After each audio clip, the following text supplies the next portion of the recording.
Hello all, it has been a little over a week since I've posted, and I have some small news. If you didn't see my last update, that's because it was taken down. I don't know why, but I'll give you a rundown of all that happened. I'll try and keep it short and sweet and move on to the update. So, before my wife was served, I had told a friend it was happening and told him to be on standby just in case she came over. I wanted him there as a witness. Later in the day my lawyer told me she was served at work, and a few hours later my wife was banging on my door. I called my friend as soon as I heard her. I also called W and told her she should come over because her sister is beating on my door. Soon after I got off the phone, my friend arrived and started recording my wife's tirade from his truck. He had brought his wife for some reason, and she got out to try and calm my wife down. She ran up to her and tried to pull her away, but my wife turned around and smacked her, telling her to stay out of her business.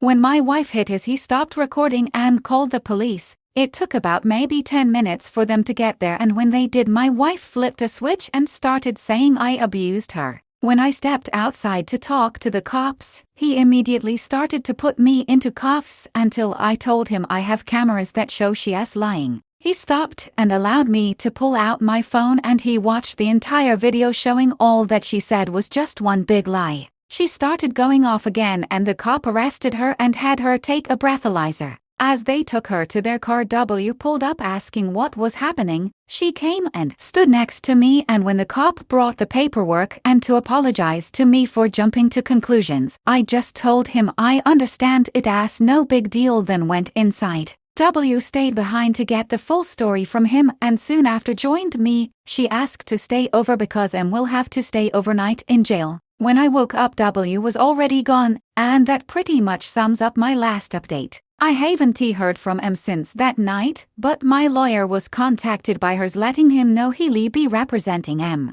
Finally, we can start this process. I also reached out to JS Fiang to see if she has any news on her front. We only texted back and forth, but she told me she has kicked him out of her house and had her father and brother pack up all his thing and drop it off at his house. She told me her dad and brother wanted to beat him, but she asked them not to, and that she just wants to put all this behind her and move on. She thanked me for checking on her and tells me her close friends are there for her when she needs them. I sent her the link to my Reddit page so she can see all the support you all give to me and to her. On Friday, the moment I got off work, I raced home. My plan was to go back to my cabin for the weekend. When I arrived, W was in my driveway. She wanted to grab her sister's things and had a list of what my wife expected. I skimmed through it and all, but one thing was already in a box or sitting in my garage waiting to be picked up. I told her I am not transporting or touching anything that's in here. I am not going to be responsible if M wants to claim I destroyed her stuff. I told her I'd pay for a moving company to come and pack and take all her things for her because right now I am going to my cabin and don't have the time to deal with MSS. She said that would be great and hopes I have fun. She took a box of MS clothes and put it in her car. She then turned to me and asked if she could tag along this time.